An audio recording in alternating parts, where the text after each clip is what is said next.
السلام علیکم ورحمۃ اللہ وبرکاتہ۔ بسم اللہ الرحمن الرحیم۔ دوستو، جب حضرت خواجہ قطب الدین بختیار کاکی رحمت اللہ تعالی کی وفات ہوئی تو کوہرام مچ گیا۔ جنازہ تیار ہوا، ایک بڑے میدان میں لایا گیا۔ بے پناہ لوگ نماز جنازہ پڑھنے کے لیے آئے ہوئے تھے۔ انسانوں کا ایک سمندر تھا جو حد نگاہ تک نظر آتا تھا۔ جب نماز جنازہ پڑھنے کا وقت آیا، ایک آدمی آگے بڑھا اور کہنے لگا کہ میں خواجہ قطب الدین بختیار کاکی رحمت اللہ تعالی کا وکیل ہوں۔ حضرت نے ایک وصیت کی تھی، میں اس مجمع تک وہ وصیت پہنچانا چاہتا ہوں۔ مجمع پر سناٹا چھا گیا۔ وکیل نے پکار کر کہا، حضرت خواجہ قطب الدین بختیار کاکی رحمت اللہ تعالی نے یہ وصیت کی کہ میرا جنازہ وہ شخص پڑھائے جس کے اندر 4 خوبیاں ہوں۔ زندگی میں اس کی تکبیر اولا کبھی قضا نہ ہوئی ہو۔ نمبر 2، اس کی تہجد کی نماز کبھی قضا نہ ہوئی ہو۔ نمبر 3، اس نے غیر محرم پر کبھی بھی بری نظر نہ ڈالی ہو۔ نمبر 4، اتنا عبادت گزار ہو کہ اس نے عصر کی سنتیں بھی کبھی نہ چھوڑی ہوں۔ جس شخص میں یہ 4 خوبیاں ہوں وہ میرا جنازہ پڑھائے۔ جب یہ بات سنائی گئی تو مجمع پر ایسا سناٹا چھایا کہ جیسے مجمع کو سانپ سونگھ گیا ہو۔ کافی دیر گزر گئی، کوئی نہ آگے بڑھا۔ آخرکار ایک شخص روتے ہوئے حضرت خواجہ قطب الدین بختیار کاکی رحمت اللہ تعالی کے جنازے کے قریب آیا۔ جنازے سے چادر اٹھائی اور کہا، حضرت آپ خود تو فوت ہو گئے مگر میرا راز فاش کر دیا۔ اس کے بعد بھرے مجمع کے سامنے قسم اٹھائی کہ میرے اندر یہ 4 خوبیاں موجود ہیں۔ یہ شخص وقت کا بادشاہ شمس الدین التمش تھے۔ اللہ اکبر، اللہ اکبر۔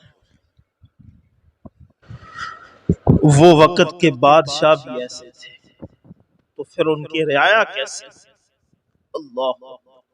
دوستو، اسی طرح حضرت مولانا محمد یعقوب صاحب نانوتوی رحمت اللہ تعالی، حضرت مولانا قاسم نانوتوی رحمت اللہ تعالی کا ایک واقعہ بیان کرتے ہیں۔ فرماتے ہیں کہ ایک صاحب نے حضرت قاسم نانوتوی رحمت اللہ تعالی کو کھانے کی دعوت دی۔ آپ نے قبول فرمائی۔ اس شخص کا گاؤں فاصلے پر تھا لیکن اس نے سواری کا کوئی انتظام نہیں کیا۔ جب کھانے کا وقت آیا تو آپ پیدل ہی روانہ ہو گئے۔ دل میں یہ خیال بھی نہیں آیا کہ ان صاحب نے سواری کا کوئی انتظام نہیں کیا۔ سواری کا انتظام کرنا چاہیے تھا۔ بہرحال اس شخص کے گھر پہنچے، کھانا کھایا، کچھ آم بھی کھائے۔ اس کے بعد جب واپس چلنے لگے تو اس وقت بھی اس نے سواری کا کوئی انتظام نہیں کیا، بلکہ الٹا یہ غضب کیا کہ بہت سارے آموں کی گٹھری بنا کر حضرت قاسم نانوتوی رحمت اللہ تعالی کے حوالے کر دی کہ حضرت یہ کچھ آم گھر کے لیے لیتے جائیں۔ اس اللہ کے بندے نے یہ نہ سوچا کہ اتنی دور جانا ہے اور سواری کا کوئی انتظام بھی نہیں ہے، کیسے اتنی بڑی گٹھری لے کر جائیں گے؟ مگر اس نے وہ گٹھری مولانا کو دے دی اور مولانا نے وہ قبول فرما لی اور اٹھا کر چل دیے۔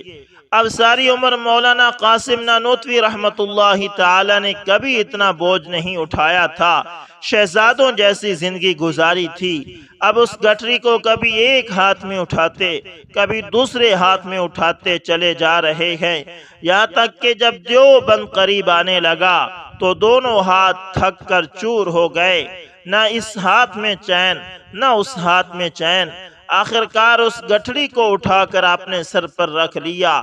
جب سر پر رکھا تو ہاتھوں کو کچھ آرام ملا تو فرمانے لگے کہ ہم بھی عجیب آدمی ہیں، پہلے خیال نہیں آیا کہ اس گٹھری کو سر پر رکھ دوں، ورنہ اتنی تکلیف نہ اٹھانی پڑتی۔ اور اب مولانا اس حالت میں دیوبند میں داخل ہو رہے ہیں کہ سر پر آموں کی گٹھری ہے۔ اب راستے میں جو لوگ ملتے وہ آپ کو سلام کر رہے ہیں، آپ سے مصافحہ کر رہے ہیں۔ آپ نے ایک ہاتھ سے گٹھری سنبھال لی اور دوسرے ہاتھ سے مصافحہ کرتے رہے۔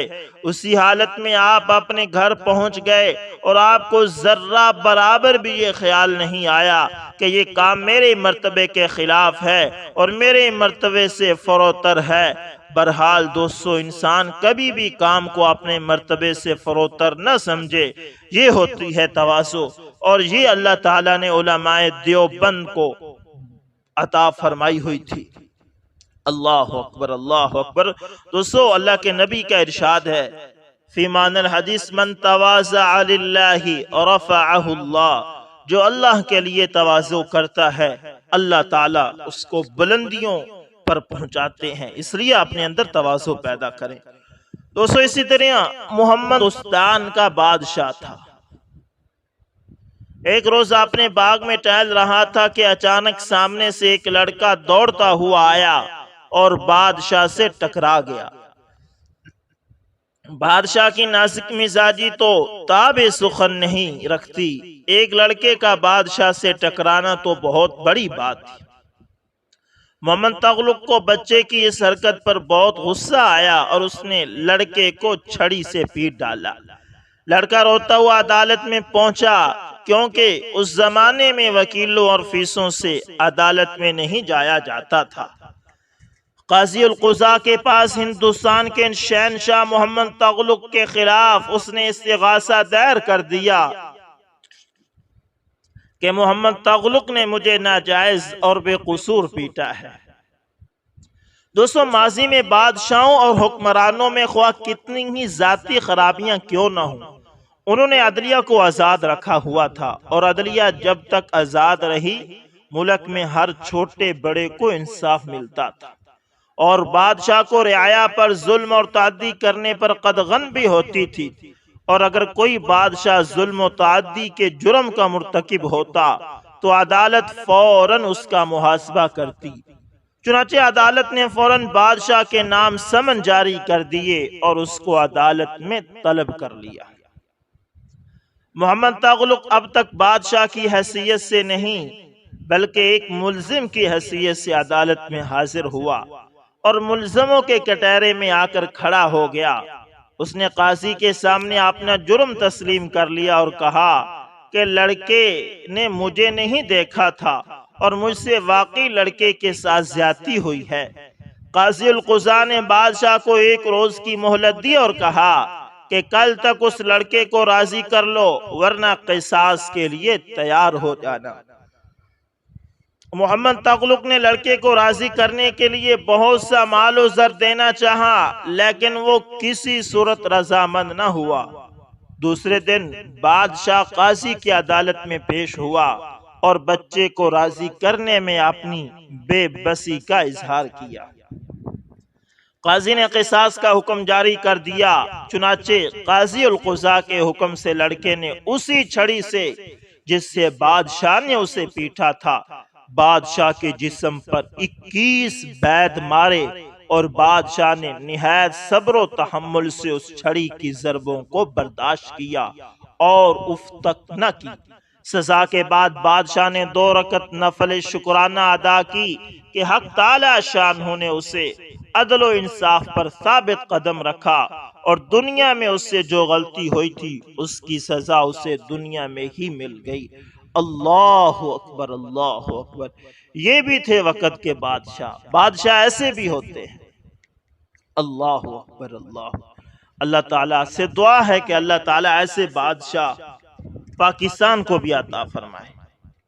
دوستو، اسی طرح ایک جیلر صاحب اپنی ملازمت کے دوران کا واقعہ سناتے ہوئے بتاتے ہیں کہ میری جیل میں ایک قیدی کو لایا گیا جس نے اپنی سگی بھتیجی کا قتل کر دیا تھا۔ مقتول بچی کی عمر 7 سے 8 سال تھی۔ بچی اگر جوان ہوتی تو میں سوچتا کہ اسے غیرت کے نام پر قتل کیا گیا ہوگا۔ میں مزید کوئی سوال کیے بنا اسے اندر بھیج دیتا، مگر بچی کی کم عمری دیکھ کر مجھے انتہائی تکلیف ہوئی اور میرے دل میں سپنس ابھرا کہ میں قتل کی وجہ جانوں۔ لہذا میں نے اس شخص سے روادات پوچھی تو اس نے کچھ یوں قصہ سنایا۔ وہ کہتا ہے کہ میرا نام زاہد ارباب ہے، میں اور میرا بھائی پلاسٹک انڈسٹری کے مالک تھے، پلاسٹک کی مختلف چیزیں بناتے تھے۔ میرا بھائی رات کو دیر سے گھر واپس آ رہا تھا کہ راستے میں اس کا ایکسیڈنٹ ہو گیا اور وہ جان سے ہی گیا، یعنی وہ مر گیا۔ وہ کہتا ہے کہ اب انڈسٹری کا مالک میں تھا اور حصے دار میرا بھتیجا اور بھتیجی بھی تھے۔ میری بیگم نے انتہائی شاطرانہ انداز میں مجھے میرے بھائی کی اولاد سے دور کر دیا، یہاں تک کہ میں ان کو اپنا دشمن سمجھنے لگا۔ میں نے انہیں کاروبار سے نکال بہر کیا، ان کا سب کچھ ہتھیا لیا، مگر پھر بھی مجھے ان سے خطرہ محسوس ہوتا رہا، یہاں تک کہ میں ان سے دشمنی پر اتر آیا۔ ان کو اپنا دشمن سمجھنے کی سب سے بڑی وجہ میری بیوی تھی، جو روز قطرہ قطرہ کر کے میرے دل میں زہر ڈال رہی تھی اور میری نفرت کو بڑھاوا دے رہی تھی، یہاں تک کہ بیوی کے کہنے پر میں نے پہلا پھسلا کر پرانا گھر گرا کر نیا گھر تعمیر کرنے کے نام پر بھابھی سے گھر بھی خالی کروا لیا۔ اسی طرح پھر ایک اور میں نے سیاسی چال چلی کہ گھر کے جس حصے میں بھابھی رہتی تھی وہ حصہ گرا دیا اور بھابھی کو کرائے پر بٹھا دیا۔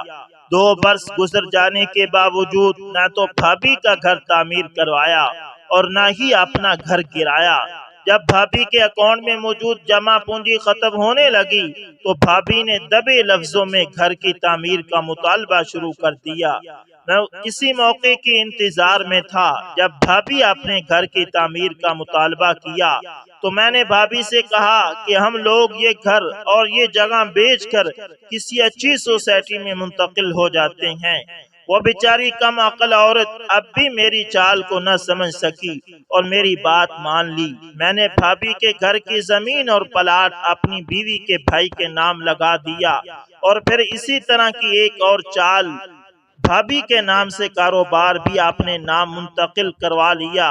جب ہر چیز پر میرا کنٹرول ہو گیا تو میں نے ہر چیز سے اپنی بھابھی کو جواب دے دیا۔ اب میری بھابھی کے پاس بس اتنی ہی رقم تھی کہ یا تو وہ اس پیسے سے اپنے بچوں کا پیٹ پال سکتی تھی یا پھر میرے خلاف قانونی جنگ کر سکتی تھی۔ اس نے عقل مندانہ فیصلہ کیا اور ان پیسوں سے اپنے بچوں کا پیٹ پالنے لگی، مگر وہ پیسہ کب تک چلتا تھا؟ وہ پیسے ختم ہو گئے تو میری بھابھی نے کرائے کا گھر چھوڑ دیا اور ہمارے محلے میں بنے ہوئے فلیٹس میں ایک کمرہ لے کر رہنے لگی، جبکہ باقی فلیٹ میں ایک اور ایسی غریب فیملی رہی تھی۔ یوں ان کی گزر بسر ہونے لگی۔ یہ سب کچھ کر لینے کے بعد بھی میری بیوی اور میرے دل میں یہ خوف باقی تھا کہ کل کلاں کو بچے جوان ہو کر اپنے حق کا مطالبہ نہ کر دیں یا ہمارے خلاف کوئی پریشانی نہ کھڑی کر دیں، اس لیے ہم نے ان سے بھی جان چھڑوانے کا سوچ لیا۔ شاید بچوں کے قتل پر میں راضی نہ ہوتا، لیکن اس عمل میں میری بیوی کی گہری سازش شامل تھی۔ اس نے مجھے مستقبل کے خوف سے ڈرا کر اس حد تک مجبور کر دیا کہ میں ان معصوم بچوں کی جان لینے کا سوچنے لگا۔ انہی دنوں میں عید قربان قریب تھی۔ عید والے دن باقی غریب بچوں کی طرح میری بھتیجی بھی ان کے ساتھ محلے سے گوشت مانگنے کے لیے نکلی ہوئی تھی۔ جب پھرتے ہوئے وہ میرے گھر میں پہنچی تو میں نے گولی سے اس کے سر کے چھیتڑے اڑا دیے اور پہلا بیان دیا کہ جب بچے گھر میں داخل ہوئے تو ہتھیار سامنے پڑا تھا، کسی بچے سے گولی چلی اور میری بھتیجی کو لگ گئی، مگر باقی بچوں کی گواہی نے میرے اس بیان کو خراب کر دیا اور میں نے گارڈ کو مجبور کر کے قتل کا الزام اس کے سر پر دھر دیا اور گارڈ کو اس بات کی گارنٹی دی کہ میں اسے چھڑا لوں گا اور اسے گرفتار کروا دیا۔ مگر ان فلیٹس میں جو 8-10 گھرانے مقیم تھے انہوں نے اتحاد کر لیا۔ ان کو محلے سے بھی اچھی خاصی سپورٹ مل رہی تھی۔ رہی صحیح کسر میرے بزنس حلیفوں نے پوری کر دی۔ اوپر سے میری بدقسمتی کہ تفتیشی افسر انتہائی ایماندار تھا۔ انہوں نے میرے گارڈ کو چھوڑ کر مجھے گرفتار کر لیا اور تھوڑی سی مشقت کے بعد مجھ سے اقرار جرم کروا لیا۔ مجھے ہر دوسرے یا تیسرے سال جیل بدل کر کسی اور جیل میں منتقل کر دیا جاتا ہے۔ اب میرے پیچھے میری خبر لینے بھی کوئی نہیں آتا۔ میری بیوی جس نے مجھ سے یہ سب کچھ کروایا تھا وہ مجھ سے طلاق لے کر کسی اور کے نکاح میں چلی گئی۔ میری بیوی کے بھائی نے ہتھیا لیا اور میرا کاروبار اس کے نئے شوہر نے لے لیا۔ اس نے بھی کاروبار کی سمجھ بوجھ آ جانے کے بعد میری سابقہ بیوی کو طلاق دے کر اسے فارغ کر دیا۔ مجھے نہیں پتا آج میرے بچے کس حال میں ہیں، میری بھابھی اور بھتیجا کس حال میں ہیں۔ اپنی بات مکمل کرنے کے بعد زید ارباب نے پوچھا کہ کیا میری رحم کی اپیل منظور ہو جائے گی؟ میں نے قہر آلود نظر اس پر ڈالی اور کہا یہ رحمت للعالمین نبی کریم صلی اللہ علیہ وسلم کی رحمت ہی ہے، جنہوں نے تجھ جیسے کو اپنا امتی کہہ کر سفارش کر لینی ہے، اور اللہ تعالیٰ جیسا غفور الرحیم رب ہی ہے جس نے تیرے حق میں شفاعت قبول کر لینی ہے۔ ان دو ہستیوں کے سوا اور کسی سے رحم کی امید نہ رکھنا، نہ ہی اور کسی کی رحمت اتنی وسیع ہے کہ تجھ پر رحم کر سکیں۔